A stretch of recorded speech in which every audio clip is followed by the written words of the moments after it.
Wringer Chapter 6. What happened to your arm? Palmer's mother was lifting his shirt sleeve and asking him a question he did not want to answer. I said, what happened? The treatment, said his father, coming into the room. He mussed Palmer's hair. Right, big guy? Palmer nodded. Even nodding seemed to hurt his arm. Right. His father inspected the spot. He whistled softly. He nodded gravely. 9 hard ones, huh? Right. Palmer stood a little taller. He felt as if his father had just pinned a medal on him. But his mother's voice was strained. What are you talking about? What treatment? His dad spoke for him. It's been a tradition for years around here. On your birthday, you get knuckled once for each year old you are. It happened to me plenty. She sneered. That doesn't mean it has to happen to him. She lifted his sleeve again. Look at that. Just look. It's a bruise, his father said calmly. It goes away. He's okay. Right, big guy? Was he okay? His arm wasn't okay. It was killing him. But what about the rest of him? Give him an extra! Beans and Muddle had shrieked. He's crying! But Farquhar had said no. It was just eye tears. Everybody gets them. And he had carefully, daintily, really pulled Palmer's sleeve down over the wound and said, Happy birthday, kid, and walked off. And in that moment, Palmer loved Farquhar. Was he okay? Sure, he said, and he gave a little chuckle just to prove it. Well, said his mother, aiming her voice somewhere beyond the room, I'm not okay. He had those hoodlums here for his party. Beans? His father asked. Palmer gladly answered. Yeah, Beans was here, and Muddo and Henry. His father wagged his head. He's a pip, that Beans. Hoodlums, his mother went on, and I don't even like Palmer that much. They never pay any attention to him. They never play with him. They do now, Palmer protested. They were just waiting till I was 9. His mother ignored him. He invites them, but little Dorothy Gruzik, he doesn't even invite. She bore down on him. Why not Dorothy? She's a girl, Mom. She's your neighbor. She's one of your best friends. Palmer laughed out loud. Sometimes his mother tried to make something come true simply by saying it. She is not, he told her bluntly. If she didn't live across the street, I'd probably never see her. She invites you to her parties. Palmer was fed up at this point. Why did his mother have to go on the warpath just when everything was so great in his life? He blurted out, She has a fish face.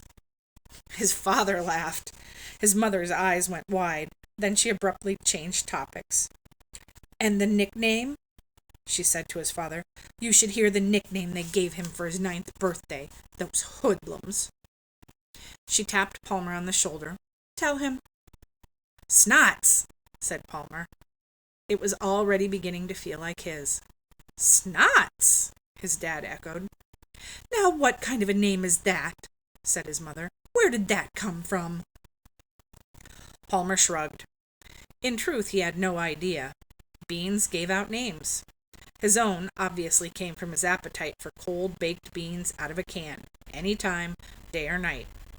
Muddo? A mystery. There was no dog in Muddo's life that Palmer knew of. And Henry? That sounded more like a real name than a nickname. But Palmer couldn't imagine Beans letting someone's real name stand. So Henry must be someone else, too. Seeing that no answer was coming from Palmer, his mother gave up and walked off muttering, Doesn't have the good sense he was born with. Well, Snots, his father said. Sorry I didn't make it to the big party. Here's a present if you think you can stand another one. He reached into the dining room hutch and pulled out a gift-wrapped package. Palmer tore off the paper to reveal an old, frayed shoebox. He gasped. He knew what was coming, but still couldn't believe it. He lifted the lid. "You're soldiers!" "Yours now," said his father. They were 27 toy soldiers. They were made of lead, which in many places showed through the olive green paint. They were 2 inches tall, and they were very, very old. The helmets were shallow like soup bowls. They had first been played with by Palmer's great-grandfather, then by his grandfather, then his father. Palmer had played with them many times, but only with his dad's permission. He'd always thought of them as the most valuable things in the house. His dad kept them in the shoebox behind a suitcase in the back of the closet. "That is," his father added, "if you promise to take care of them and pass them on to your own son someday." Palmer could only nod in wonderment. "I can keep them in my room?" "Sure can." That night in his room, Palmer debated where to hide the 27 toy soldiers. He chose the high shelf of his closet, which he could not reach without standing on his chair. He had to carry the chair and reach up with his right hand. His left arm was useless. His fingertips tingled. At dinner, he'd let it just plop on the table and stay there. His mother kept glaring at it. Sometimes his arm felt numb, as if he had been sleeping on it, but mostly it hurt. He found that if he kept his mind busy, he didn't notice the hurt so much. He read a book, watched TV, inspected his presents, thought about the day. What a day! New birthday, new friends, new feelings of excitement and pride and belonging. His mother was wrong about the guys never playing with him. He had a lot to overcome. That was all.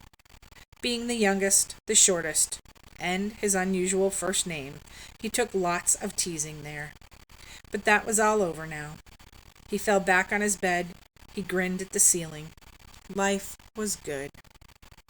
While brushing his teeth that night, Palmer looked at his face in the mirror and suddenly began to cry. He cried so hard he could not finish brushing. He ran to his room, shocked and angry at this unexpected turn to his perfect day.